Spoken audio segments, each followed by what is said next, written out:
Bien, ahora sí. Yo pienso que tenemos algunas ideas, tal vez no de química orgánica, pero tal vez de biología general en sí con respecto a los carbohidratos. Necesito pues que se ubiquen con el concepto, con las fuentes de azúcares, que es el otro nombre, también se les conoce como glúcidos, y obviamente con las clasificaciones que puede en este caso existir. Y obviamente al final con la importancia. Ya vamos a ver cuáles son esos objetivos. De hecho, lo he sacado del libro de la bioquímica de Harper. Ahí hay un documento, que hay un capítulo que así se llama, carbohidratos de importancia fisiológica, ¿verdad? Creo que también ustedes se ubican con el azúcar más importante que puede existir en el ser humano, en las plantas y los animales. Fíjense que yo he tomado información bastante de plantas porque con la parte del ser humano como tal, pues se van viendo en las rutas metabólicas. Yo les comentaba que en el metabolismo intermediario 1, que es el de carbohidratos, vamos a ver un poquito de la parte de plantas, ¿verdad? Que eso es necesario para cursar o para complementar posteriormente el curso de fisiología vegetal.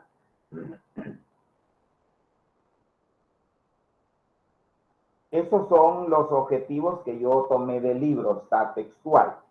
Explicar qué se entiende por glucoma, glucobiología y la ciencia de la glucómica. O sea, lo que quiere decir es que de una vez nos introducimos a los carbohidratos, porque se entiende que ya tenemos el conocimiento, ¿verdad?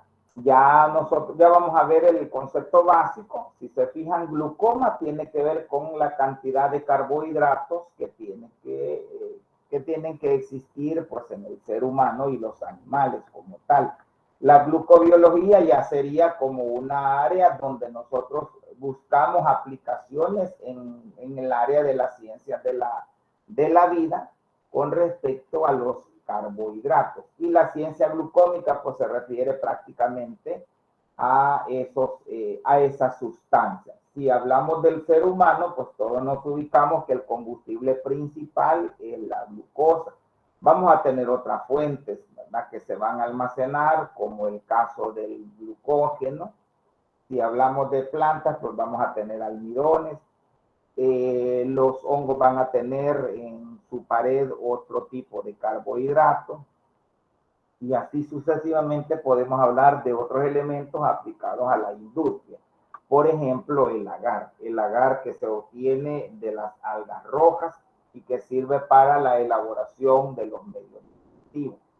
Yo he puesto esa información ahí para que les quede, ¿verdad?, un poco más claro.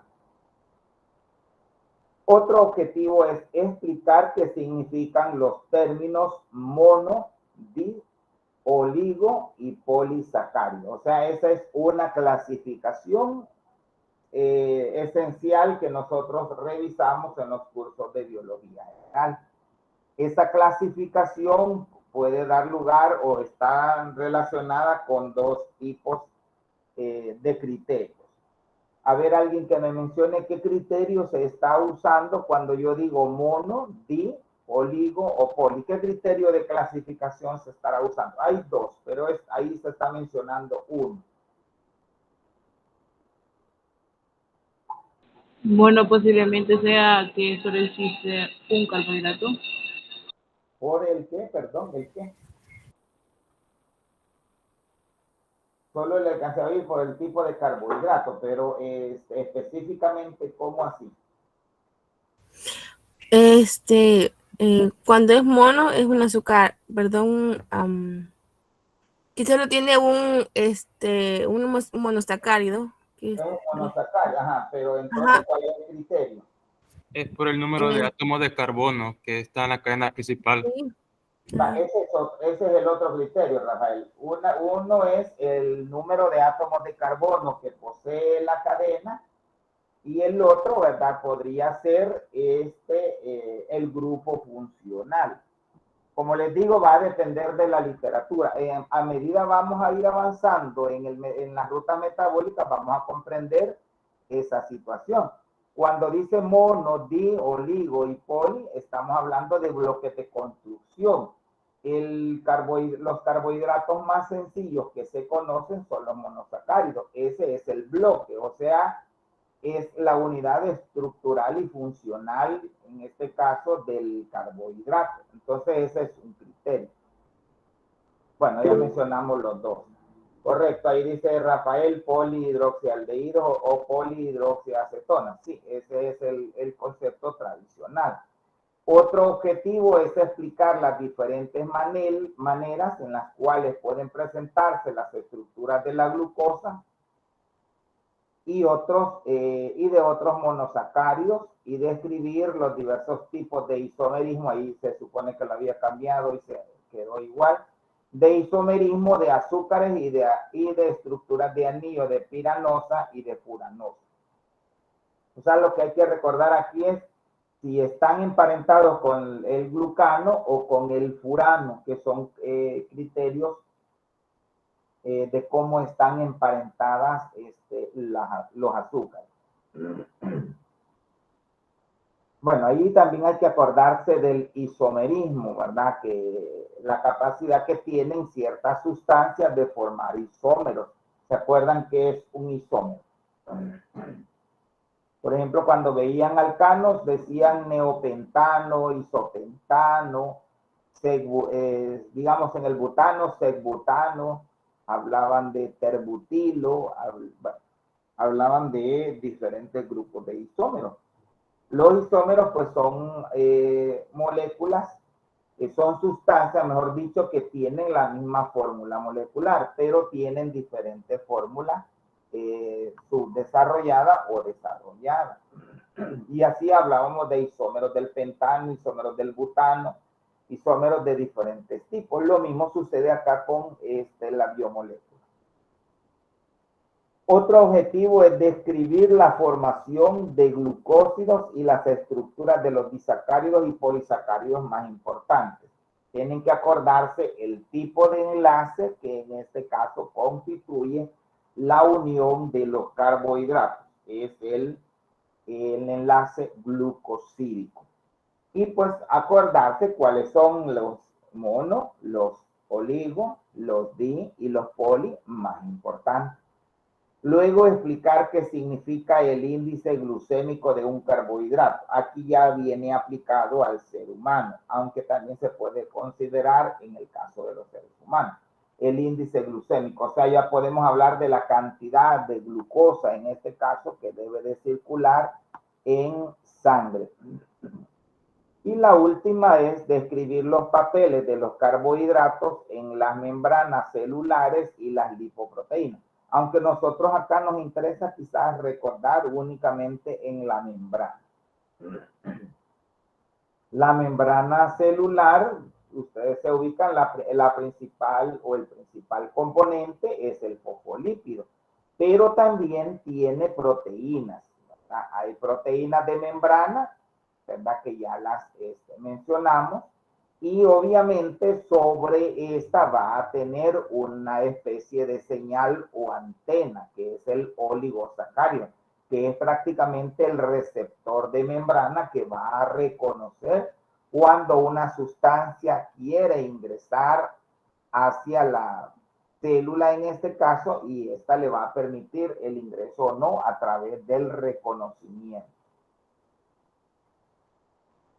Esas son los temas básicos. Fíjense que pues una hora no lo voy a alcanzar a cubrir, ¿verdad? Entonces, lo que no se termina, de verdad, lo tienen que leer, porque el eje principal de la bioquímica son las rutas metabólicas. Y la otra semana, pues quiero comenzar prácticamente ya con los temas de fotosíntesis. Bueno. Ya dijimos la diferencia, en este caso es por el número de monosacáridos que contiene la molécula. Mono tiene uno, oligo tiene varios y poli tiene muchos. y hay que saber cuáles son los ejemplos dentro de cada caso. Esa es como una imagen, miren, para ubicarse de cómo están constituidas las diferentes biomoléculas, los carbohidratos, los lípidos, las proteínas y los ácidos nucleicos. Lo que está representado ahí, a grosso modo, pues son las unidades estructurales. Los carbohidratos son los monosacáridos, los lípidos, los ácidos grasos, las proteínas, los aminoácidos, y en el caso de los ácidos nucleicos, pues son los nucleótidos, ¿verdad? Eso es como para que ustedes lo vayan correlacionando. Bien, ¿qué son carbohidratos? Son biomoléculas formadas por carbono, hidrógeno y oxígeno, o sea, son compuestos oxigenados.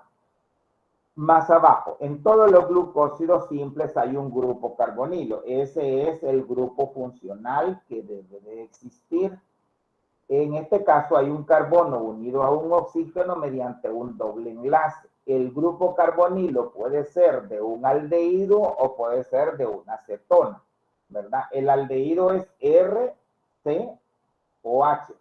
y el de la cetona, acuérdense, es RCOO o RCO, ¿verdad? Porque se entiende que las cetonas están ellas solas, es RCO y otra vez R, ¿verdad? Por eso es que ahí solo aparecen los guioncitos, porque se supone que se van a unir a grupos R, que pueden ser grupos alquilo o pueden ser grupos arilo. Y por eso es que ahí, ¿verdad? Rafael escribía polihidroxialdehídos o polihidroxiacetonas, que esa es la clasificación basada en el grupo funcional. Eso es lo que tendrían que haber visto en orgánica. Miren, los glúcidos, vamos a tener, todos se van a llamar normalmente osas, pero pueden estar unidos a otros elementos que no son carbohidratos y entonces le vamos a decir, ¿verdad?, que pueden ser complejos óxidos. Las osas pueden ser aldosas o cetosas, dependiendo del grupo funcional que poseen. Si contienen el grupo aldehído, van a ser aldosa, y si contienen el grupo cetona, ¿verdad?, van a ser cetosas. Y ahí mismo aprovechamos el otro criterio de clasificación, que es basado en el número de átomos de carbono. Por ejemplo, triosas tienen 3, tetrosas tienen 4, pentosas tienen 5 y hexosas tienen 6. O sea, ese es de acuerdo al número de átomos de carbono. Un objetivo que uno se plasma en orgánica es que usted reconozca el número de carbono. Por ejemplo, si yo le digo ribosa, ¿qué tipo de osa es? Triosa, tetrosa, pentosa o hexosa. Inmediatamente usted la asocia que es una pentosa porque tiene 5 carbonos. Ahora, ¿cuáles son las hexosas de mayor importancia biológica? Son la glucosa,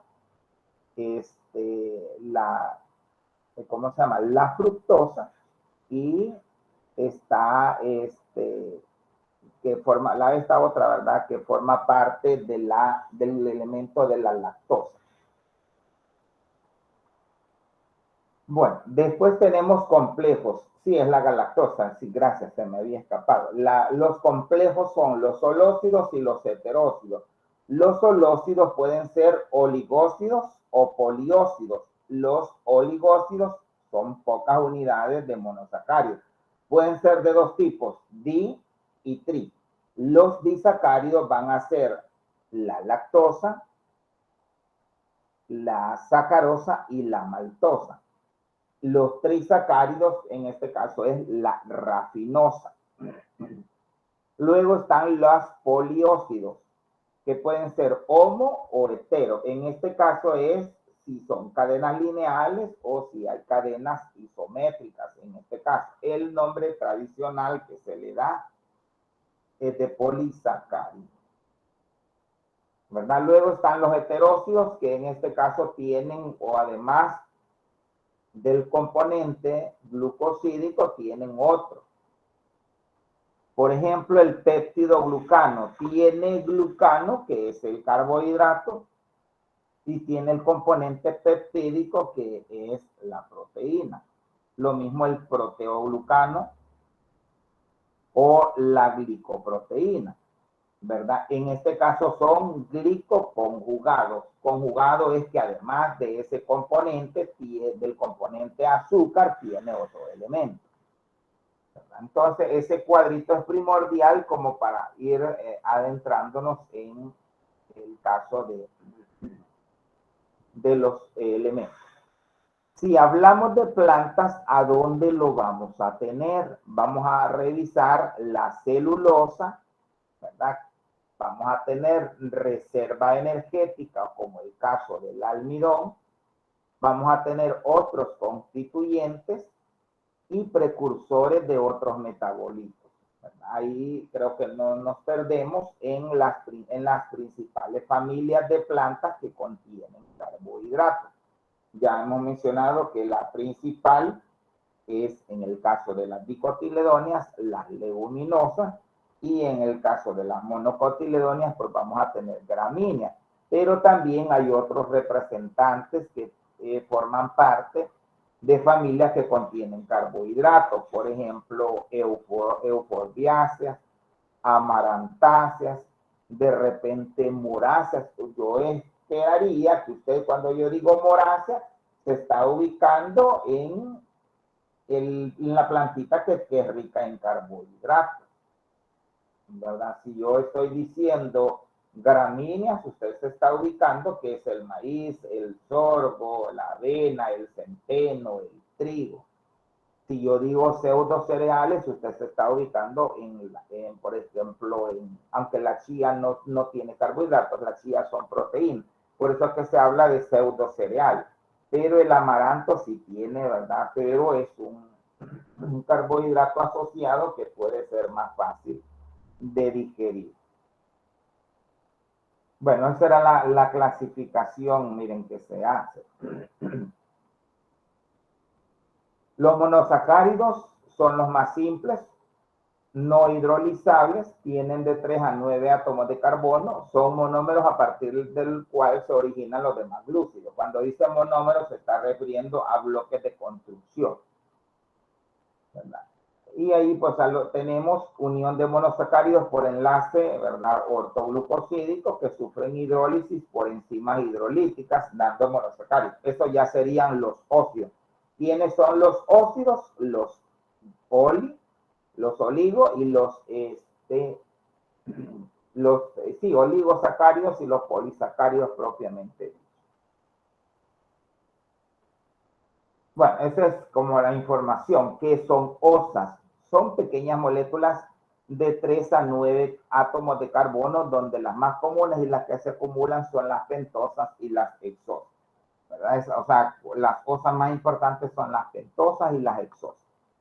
De ahí este señor, ¿verdad?, del área de química, Fischer, ¿verdad?, hace una propuesta de cómo representar estas moléculas, que es lo que se ve en orgánica. Los carbohidratos son caracterizados por presentar varios carbonos asimétricos, varias funciones alcohólicas y la presencia de una función carbonilada. O sea que el carbohidrato no solo es el grupo funcional carbonilo, ¿verdad?, sino que puede haber, en este caso, una función alcohólica, que es la función OH, o puede haber otro elemento que se está uniendo ahí. Las OSAS simples y los solócidos son considerados metabolitos primarios o pertenecientes al metabolismo intermediario. Pero cuando uno o más oxidrilos son transformados o reemplazados por otros grupos funcionales, se consideran metabolitos secundarios. Miren, ahí está ya una pregunta, ¿verdad? Ya vamos a ver cuáles son esas estructuras. Como aquí no es orgánica, no nos interesa que se aprendan las estructuras hacia dónde va el oxidrilo o hacia dónde está el grupo funcional. A mí ahorita en bioquímica lo que me interesa es que usted se ubique con el nombre que se ubique con la localización en el organismo animal, vegetal o de otro tipo, y la respectiva clasificación con su importancia y la parte aplicada, ¿verdad? O lo que vamos a revisar en el laboratorio. La próxima semana vamos a hacer la práctica 2 y 3, la 2 que es la de proteína y la 3 que es la de enzimas. Después vamos a hacer la 4 que ya es identificación de carbohidratos. Ahí está otra vez, miren la clasificación. Obviamente, como no lo vieron en química orgánica, lo tienen que memorizar. Por eso es que la bioquímica se me hace cargar a mí, porque, por ejemplo, los temas de aminoácidos y proteínas, yo no los tenía que dar, pero como no lo vieron en orgánica, entonces llevamos carga chineada, ¿verdad? Porque esto no es bioquímica. Bioquímica de una vez, yo estaría ahorita comenzando con la glucólisis y el ciclo de Krebs, pero como tengo que llenar los espacios de la orgánica, entonces se nos hace cargar. Miren, ahí está, recordemos la clasificación de osas y óxidos. Osas es hasta 9 carbonos, óxidos es de 9 carbonos en adelante, ¿verdad? Los óxidos pueden ser holóxidos o heteróxidos. Los holóxidos pueden ser oligo y poli, y los heteróxidos, fíjense que ya heteróxidos es que lleva, además de un carbohidrato, otro componente, ¿verdad? Entonces, de acuerdo a ese mapa conceptual, yo le puedo decir, ubique de acuerdo al criterio anterior, cómo se clasificaría la sacarosa, por ejemplo. Entonces, yo le doy la opción: monosacárido, oligosacárido, polisacárido, heteropolisacárido. Entonces usted se tiene que ir ubicando que es un oligosacárido del tipo disacárido. Esa es la idea. De acuerdo ahí, por ejemplo, yo le puedo decir el péptidoglucano. ¿A dónde ubicaríamos el péptidoglucano? A ver si me están entendiendo.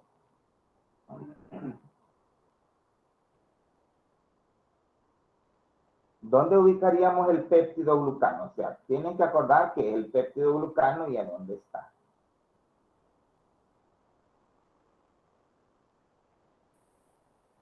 Ajá, chicos, pero tienen que responder, porque miren, por eso me han salido en el examen, porque están tácitos, no preguntan, no hablan, no participan. Entonces, pues, dejamos esas cosas que se van acumulando. El péptidoglucano forma parte de la pared celular. A ver quién escribió, a ver. No sé, alguien iba a levantar la mano porque no alcanzó, no se ve aquí nada. Bien, el péptidoglucano forma parte de la pared celular de las bacterias. Entonces, mi criterio ahorita, o la pregunta era, ¿en cuál categoría la ubicamos? El péptidoglucano lo vamos a considerar un heteróxido, porque el mismo nombre me dice péptido, o sea, hay un glucano, o sea, hay un azúcar, pero hay un componente proteico ahí, entonces es un hetero.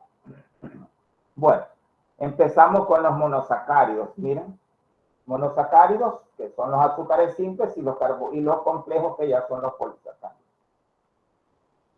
Por ejemplo, manosa, usted se tiene que acordar que es glu-glu. Sacarosa es glu-fru. Y ¿cómo se llama? La lactosa es es glu-galacto, ¿verdad? Que es glucogalactosa, es glucosa y galactosa.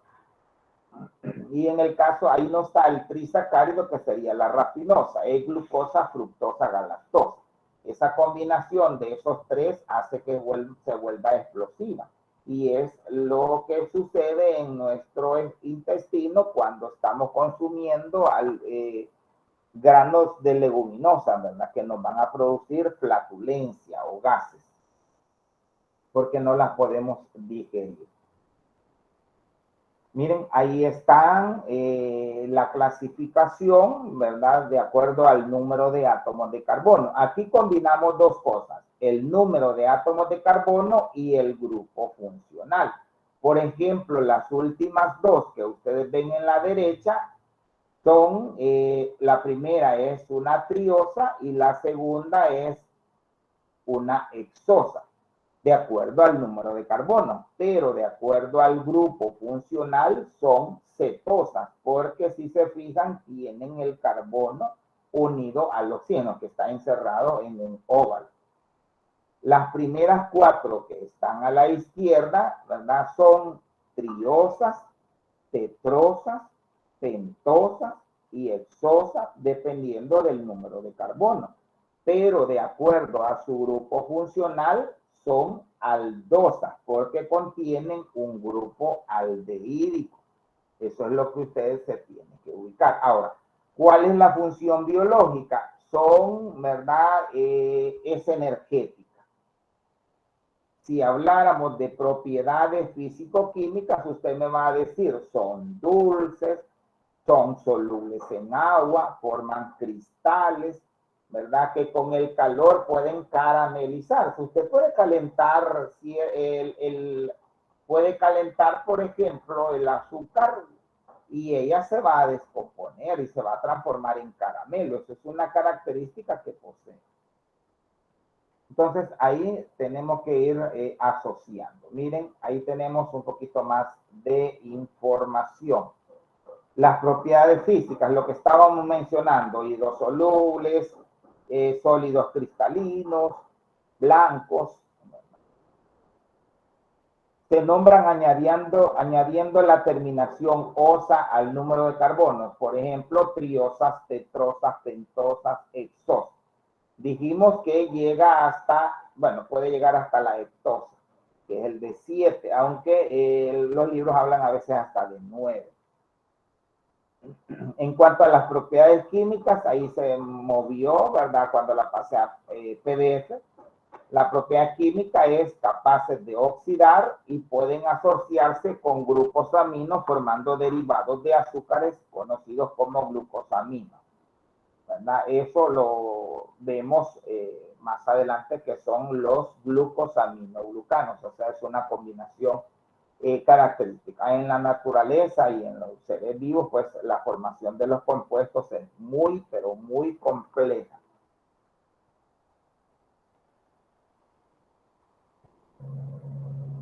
Esto es química orgánica. Miren, tienen los compuestos ahí. En la izquierda tienen el polihidroxialdehído. Químicamente es un aldehído. Según el grupo funcional es una aldosa. ¿Cómo se nombra? Anteponiendo el prefijo aldo seguido del número de átomos de carbono y el sufijo osa. Y el ejemplo aldotriosa, ¿verdad? Lo mismo al otro lado. Polihidroxiacetona es la parte química. ¿Cómo usted lo reconoce? Vea de acuerdo a la nomenclatura en dónde está el grupo funcional. Está en el 2. Según eso es una cetosa. ¿Cómo se nombra? En este caso, anteponiendo el prefijo ceto, que es de cetona, luego el número de átomos de carbono, terminando con el sufijo osa. Ejemplo, cetotriosa. Entonces, eso es lo que ustedes se tienen en este caso que ubicar.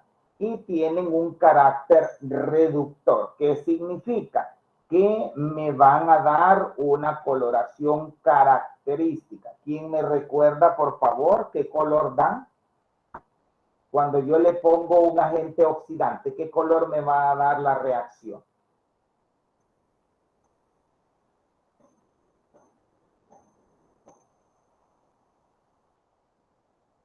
A ver, chicos, ¿qué color me da? Cuando yo mezclo, por ejemplo, bueno, lo que nos enseñan en biología, ponen una pasa, le ponen Benedict y lo ponemos a baño de María. ¿Qué color me tiene que dar? Eso es una oxidación. Azul, creo. No, no me da azul. Ah, no. Azul sería el reactivo, sería el reactivo de Benedict. No, tampoco violeta es en el caso de las proteínas. Es un color rojo ladrillo, un color naranja. Eso me indica que tengo presencia de azúcares reductores. En la práctica de carbohidratos, de hecho, le pregunta a usted qué es un azúcar reductor.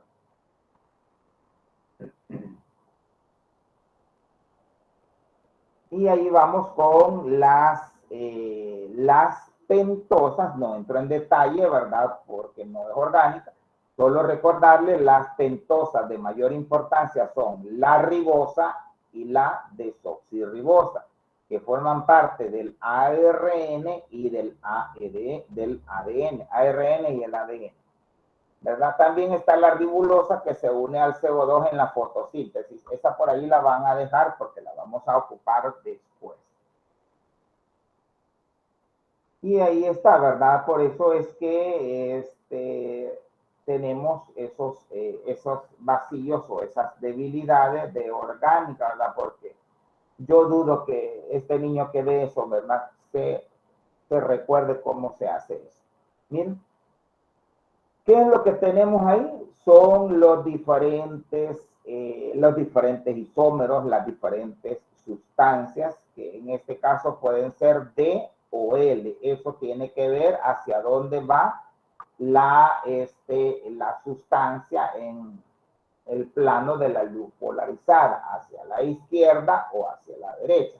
Si se dirige hacia la izquierda, es levógiro, entonces anteponemos la letra L. Y si es hacia el plano, hacia la derecha, entonces anteponemos la letra D, que significa dextrógiro, o sea, va en el plano hacia la derecha, ¿verdad? Entonces, las más importantes van a ser, en el caso de las hexosas, la fructosa, la glucosa y la galactosa. Ahora, ¿por qué? Usted se tiene que acordar que van a formar di o trisacáridos, ¿verdad? El azúcar más abundante, por ejemplo, en las frutas, no se me va a perder que es la fructosa. Ahí está. Cuando nosotros hacemos la denominación usando los criterios de la química orgánica, vamos colocando números, ¿verdad? Eso no cambia acá tampoco. La regla de IUPAC dice que le vamos a colocar a los grupos funcionales los números más bajos posibles. Por eso es que normalmente ustedes van a ver el número 1 en el grupo funcional. Sin embargo, en las cetosas no siempre es así. Por ejemplo, en las cetosas, ¿en qué número está el grupo funcional? Veamos si se van ubicando. Por ejemplo, en fructosa. ¿En qué número de fructosa? ¿En qué número está el grupo funcional? 1, 2, 3, 4, 5 o 6. A ver, escríbanmelo, yo necesito saber si me van entendiendo.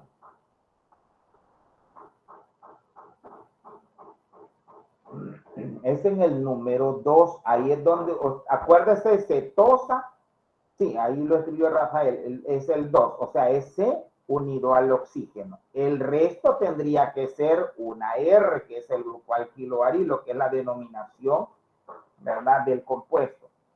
Abajo hace la aclaración, fórmulas lineales de los principales monosacáridos de la serie D. Los carbonos asimétricos se muestran en color rojo y en color negro. O sea, el rojo es asimétrico y el negro no es asimétrico. Bueno, ahí están las tetrosas. Las tetrosas son, ¿verdad?, la DIL-treosa y la DIL-eritrosa. Y está la D-eritrosa 4-fosfato, que juega un papel importante en la génesis de ciertos aromas en compuestos llamados chiquimatos. Ahí están. Esas ahí las dejamos, a nosotros no nos interesan las tetrosas. Las pentosas sí. Las pentosas, ¿verdad?, van a formar parte de compuestos conocidos como mucílagos, polisacáridos pépticos y polímeros de secreciones vegetales conocidas como goma. Y en este caso están relacionados con diversos heteróxidos, especialmente grupos fenólicos. Ahí están, miren. ¿Quiénes son las de mayor importancia? La ribosa y la deoxirribosa. La ribosa es el componente estructural del ARN y la deoxirribosa es del ADN.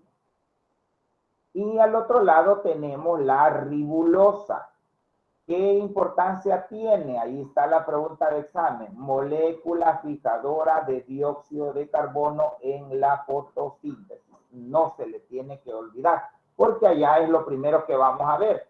La que fija, la que atrapa el dióxido de carbono es la ribulosa, aunque ahí solo la estamos viendo como ribulosa, pero es ribulosa 1,5-bifosfato.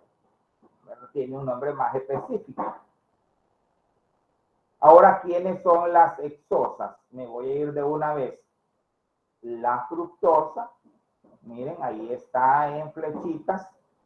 La flechita roja le está diciendo cuál es el grupo funcional y el azul le dice que es un alcohol. O sea que son compuestos, ¿verdad? Hay una combinación de grupos funcionales.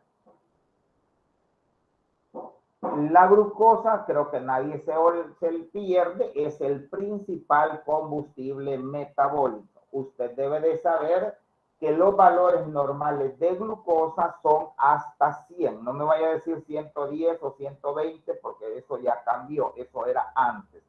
Ahora se maneja hasta 100, así es el criterio, hasta 100.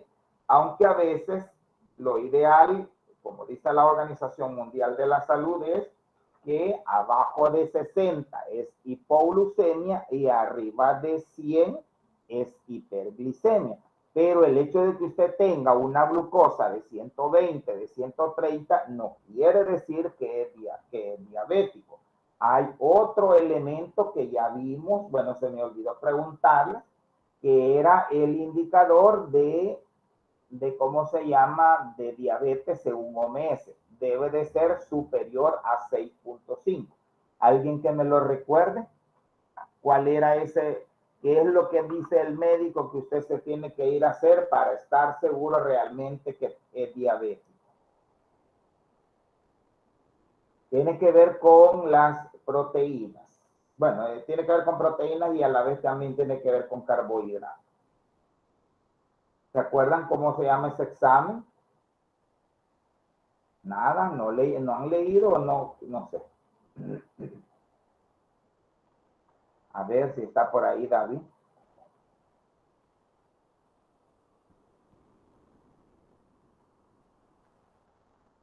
Sí, David, no sé si él me puede responder, si se recuerda.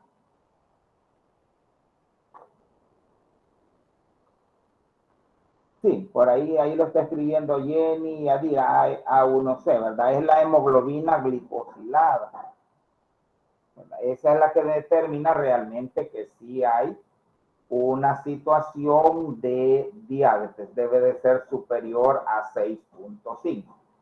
Los carbohidratos, chicos, nos interesan principalmente en los animales, pero también en las plantas. En las plantas por el proceso fotosintético, que es la próxima sesión.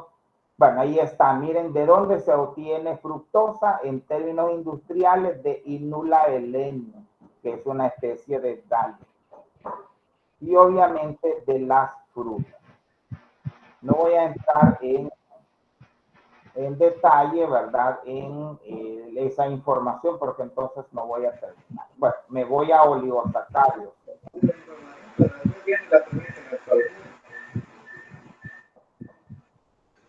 Miren, oligosacáridos puedo tener osas simples y puedo tener olócidos. Osas simples, ya dijimos que son los monosacáridos. ¿Quiénes son los olócidos? Son los oligosacáridos y los polisacáridos. Olócido es que tiene, ¿verdad?, más de 9. Pero tiene menos de 10. Esos son los oligos. Pueden ser di o tri.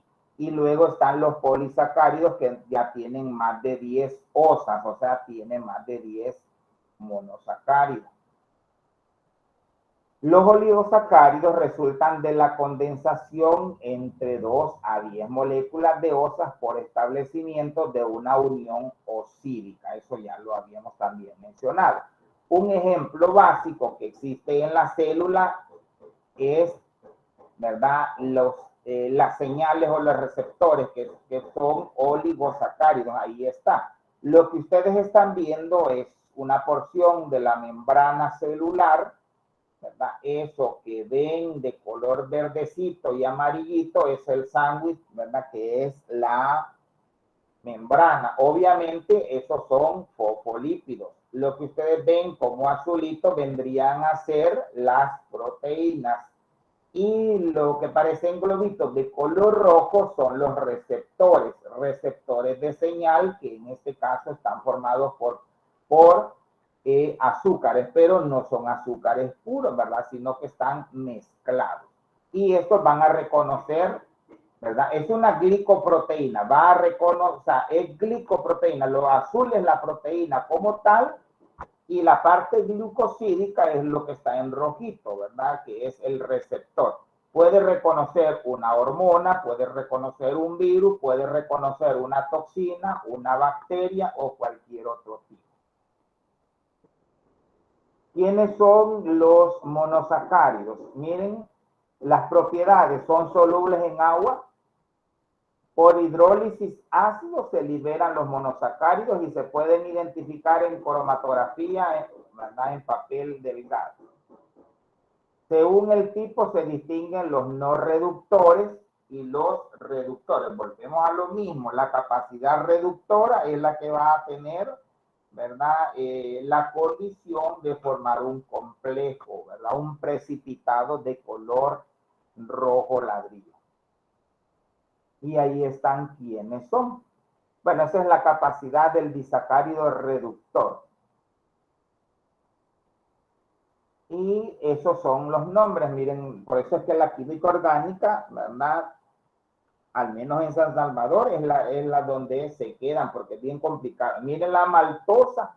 La maltosa se llama alfa beta D N monospiranofuranosil 1,4, ahí podría ser 1,4 alfa beta D N monospiranfuranosa. O sea, es un poquito complicado el nombre.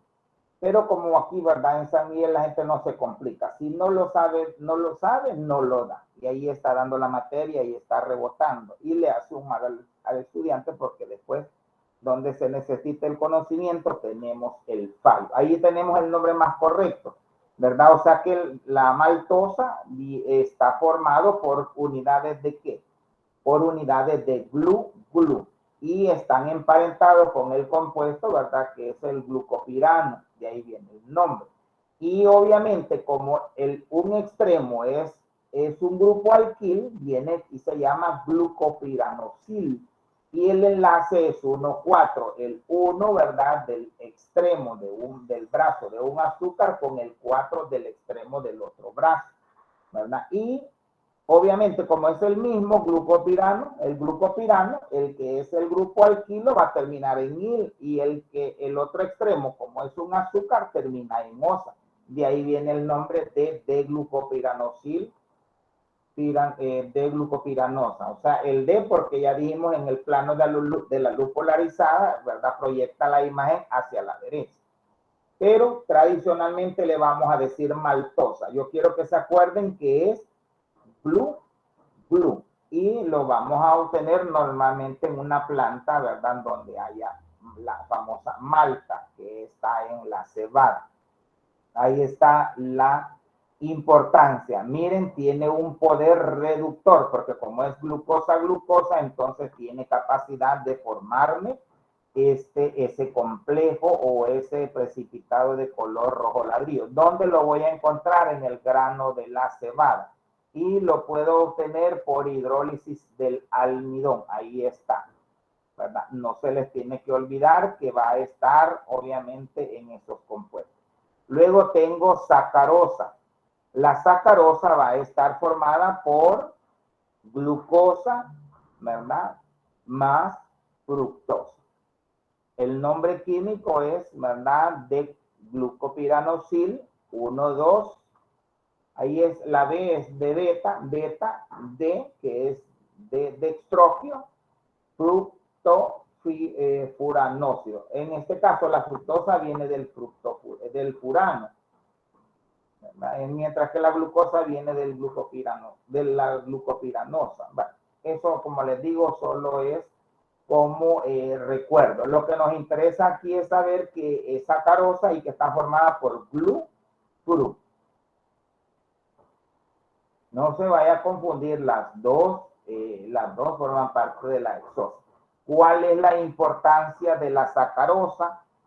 Es un azúcar de consumo habitual, es reserva energética en célula vegetal y el origen obviamente va a ser de preferencia la caña de azúcar y también puede ser la remolacha. Y se obtiene de Saccharum officinarum.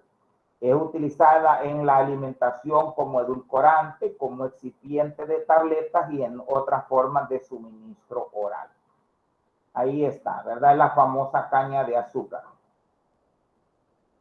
Los usos, pues ya lo dijimos, conservante, edulcorante y se usa para enmascarar características organolépticas indeseadas en los medicamentos. Miren, eso es como para correlacionar. Si nos dicen que el azúcar de mesa es dañino porque no podemos exceder, porque se asocia a la diabetes, entonces, ¿qué vamos a usar? Entonces, pueden haber sustitutos como el aspartamo, como el sorbitol, como el xilitol, el mannitol, bueno, pueden haber otros. Una pregunta. ¿Cómo se llama ese azúcar? Me olvidé el nombre. El azúcar de stevia ¿es hecho a través de qué? Pero no le alcancé a oír. No le alcancé a oír, Julián. No sé si se refería a la esplenda o a la stevia o a cuál. ¿Al azúcar de stevia? La stevia es de la hojita, sí. La stevia no está correlacionada, ¿verdad?, con efectos ni cancerígenos. Es un producto natural, pero realmente no endulza la stevia. Solo es como un efecto edulcorante falso el que da, porque no endulza. Si usted la prueba, la hojita es dulce, pero cuando ya la utiliza como edulcorante, no, en realidad no le endulza. Solo es prácticamente es falso, pero sí no es perjudicial. Hay estudios, ¿verdad?, pero relacionados a esplenda, aspartamo, que puede ser cancerígeno, pero no hay nada comprobado. Yo en lo personal, la que utilizo por mi problema de diabetes, a veces si no hay en el mercado stevia, yo uso fruto del monje. El problema es que el fruto del monje es muy caro. Y también yo uso fructosa. El problema de la fructosa es que la libra vale como $5 o $6, pero no es dañina para el diabético. El problema es que es muy cara. Y la otra, el fruto del monje, ¿verdad? Que la libra vale como $16, pero con un poquito basta. Ahí, si ustedes no tienen diabetes, pues no hay ningún problema en que puedan usar azúcar de mesa, aunque lo ideal es que usen azúcar de caña, ¿verdad? El problema ocurre ya cuando tenemos un problema como la diabetes o ya estamos arriba de 40, 45 años, que hay que empezar a cuidarnos. Bien, ¿de dónde más sacamos azúcar? De la beta vulgaris, ¿verdad? Que es la remolacha. Bueno, ahí ven productos, ¿verdad?, mezclados con bebidas de soya, de donde se puede utilizar azúcar. También podemos obtener azúcar de esa plantita, de arce, arce se llama, que es el árbol nacional, en este caso, del Canadá. Se obtiene el jarabe de arce, ¿verdad?, que se obtiene de la savia. Es una especie de mielato. También podemos obtener azúcares de esta plantita que se llama dátil, que es una palmera, Phoenix dactilífera. Esos frutitos son caros. Y ahí, ¿verdad? Yo hago una pregunta, entonces, ¿qué vamos a usar? Y ahí se habla de la sucralosa, que es un edulcorante sin calorías que aporta dulzor a los alimentos y bebidas sin añadir calorías, que es la famosa Splenda, aunque hay Splenda stevia. Bueno, es un edulcorante, pero es artificial y pues no produce calorías. Ahí está la stevia, no es un azúcar, la stevia, ¿verdad?, que es el sustituto de azúcar, en realidad es una especie de alcohol, es el esteviol, ¿verdad? Que le da es un diterpeno aislado de stevia rebaudiana, que es la hojita, ¿verdad?, la que se usa cuando vamos al jardín botánico con los estudiantes de botánica, 2 en este caso Yader y en mi caso fitoquímica con los de farmacia. Entonces probamos la hojita para que vean, pero en realidad no es un carbohidrato propiamente dicho, sino que es un diterpeno, es el esteviol, está más emparentado con los alcoholes que con los carbohidratos, con los azúcares. Bueno, ahí hay un poquito más de información que usted va a leer. Ahí está otro carbohidrato de importancia biológica. Está la rafinosa, que está emparentado con los, ¿cómo se llama? Con las leguminosas. Lleva glucosa, fructosa y galactosa. No se le va a olvidar, está en leguminosas. Y pues yo termino con la parte de polisacáridos. Esto, como lo digo, vamos a ver metabolismo del glucógeno y ahí vamos a reforzar el conocimiento. Ahí está, podemos encontrar polisacáridos en plantas superiores, que son las espermatofitas, podemos encontrarlos en algas, en hongos y también en bacterias. Y esas son los principales grupos de polisacáridos. Miren, tenemos almidón, glucógeno, dextrano, celulosa, quitina, van a ser de reserva. Tenemos estructurales como la pectina, la hemucelulosa, el agar-agar, y tenemos otros, ¿verdad?, como la goma, los mucílagos, el peptidoglucano, los glucosaminoglucanos. Entonces, si se fijan, tenemos variedad de estos compuestos, que es lo que ustedes ya lo van a leer y después lo vamos a reforzar, como les digo, con las rutas metabólicas. Ahí están las funciones en general que tienen estos carbohidratos. Esa es una clasificación.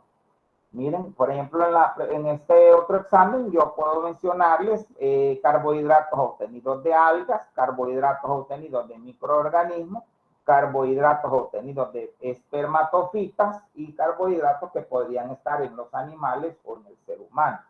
Bioquímica también les abre para microbiología. Yo ahorita estoy dando microbiología a los de 4º año, entonces estamos viendo esta parte. Estamos viendo los productos que se obtienen de algunos microorganismos.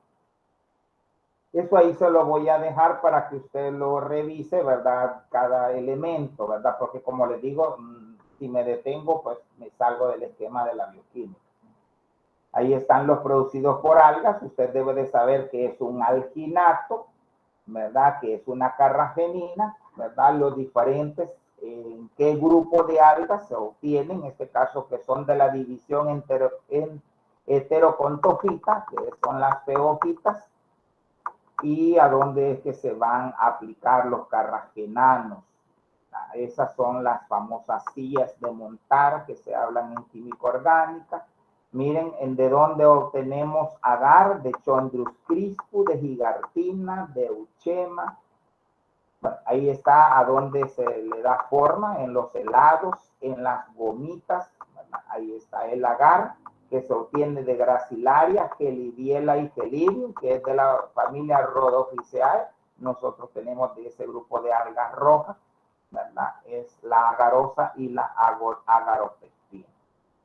Bueno, y en hongos podemos hablar de lentinano. Bueno, hay, como les digo, más. Quizás los más conocidos para nosotros van a ser los almidones obtenidos dentro de las espermatofitas, ¿verdad? Los granos de los cereales, los granos que pueden haber en las leguminosas y el del árbol de pan, ¿verdad? Como les digo, hay más. están los cereales, ahí está la composición del almidón, como en este caso se ve el almidón característico de cereales, como de leguminosas y de otros compuestos. Los usos que puede tener, ¿verdad? Ahí está el de las morazas, el palo de pan, eso es un carbohidrato. Está el de las musas, está el carbohidrato de las papas, que es el de las solanáceas, está el de la manioc, que es la yuca, está este otro del chau, que es de una palma, ¿verdad? La celulosa, que es la fibra. Me leen, por favor, la importancia del Gossypium hirsutum, que es el algodón, una malbase. La fibra alimentaria, ahí está, que es lo que nosotros podemos consumir y lo que no podemos consumir dentro de la fibra para mejorar el tránsito intestinal. Como les digo, hay mucho que leer, hay bastante información, ¿verdad?, que hay que considerarla. Miren, está la chicoria, está la alcachofa, bueno, estas son plantas medicinales, está la cebolla y el ajo, y pueden haber otros, ¿verdad? Las pectinas, por ejemplo, la linaza. La linaza tiene grasa, ¿verdad? Pero también tiene carbohidratos. Están las gomas, está el tragacanto. Bueno, como les digo, puede haber más, pero no los quiero cansar. Revisen esa información y cuando veamos las rutas metabólicas de oligosacáridos y polisacáridos, ahí lo vamos a reforzar, ¿verdad? Nos vamos a quedar acá. Cualquier cosa, pues nos escribimos en grupo. En el grupo, el examen se lo voy a devolver el día miércoles que nos veamos. Vamos a hacer la práctica 2 y 3. Le confirman a David, por favor, quién se va a repetir el examen. Yo, en todo caso, si se lo repiten, lo tendría que hacer entre las 7 y las 8:30 para empezar la práctica de 8:30 a 10 una y de 10 a 11:30 la otra. Las dos están bastante familiarizadas, por eso quiero hacerlas juntas, porque no es muy agradable hacer dos de un solo, pero para que no estemos yendo a cada rato. Estaba pensando también que si Colato hace actividad el lunes, vamos a tener siempre el mismo problema, ¿verdad? De que están con él en la práctica y salen y luego van a la clase y están gastando los datos para la parte virtual. Entonces, vamos a coordinar eso para que procurar, aunque él no va a hacer caso, aunque la jefa se lo diga. Porque lo ideal es que vayamos a presencial el día que tengamos más horas, o sea, en la práctica. Porque eso, ¿verdad?, crea confusión, ¿verdad? Bueno, nos vamos a quedar ahí, detengo la grabación, vayamos leyendo, que no se nos vaya a acumular, por favor.